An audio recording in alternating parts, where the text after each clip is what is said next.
আসসালামু আলাইকুম ওয়া রাহমাতুল্লাহি ওয়া বারাকাতুহু। আচ্ছা, আমি যদি আপনাকে প্রশ্ন করি, আপনি কি দুনিয়ার সকল মানুষের, সকল মুসল্লি যারা নামাজ পড়ে, সালাত পড়ে, এরকম সকল মানুষের দোয়া পেতে চান কিনা? স্বাভাবিকভাবে আপনি বলবেন যে হ্যাঁ, অবশ্যই চাই। আপনার কোনো পরিশ্রম করতে হবে না, আপনার কারো কাছে দোয়া চাইতে হবে না, আবেদন করতে হবে না, কিচ্ছু করতে হবে না।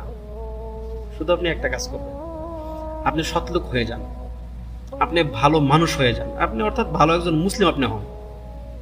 আপনি যদি মুসলিম হন, যদি ভালো মুসলিম হন, সৎ ব্যক্তি হন, আপনি অটোমেটিক প্রত্যেক দিন হাজার হাজার কোটি বার আপনি দোয়া পাবেন। সেটি হচ্ছে আমরা প্রত্যেক সালাতে পড়ি তাশাহুদ, আত-তাহিয়াতু লিল্লাহি ওয়াস সালাওয়াতু ওয়াত তাইয়্যিবাত, আসসালামু আলান নবী ওয়া রাহমাতুল্লাহি ওয়া বারাকাতুহু, আসসালামু আলা ইবাদিল্লাহিস সালিহিন, আসসালামু আলাইনা ওয়া আলা ইবাদিল্লাহিস সালিহিন। এখানে দেখেন সকল ইবাদুল্লাহিস সালিহিন, আল্লাহ তাআলার সকল সৎ বান্দাদের জন্য দোয়া করা হচ্ছে।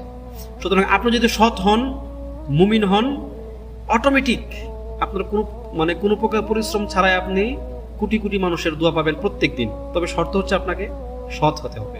আল্লাহ তাআলা আমাদেরকে কবুল করুন।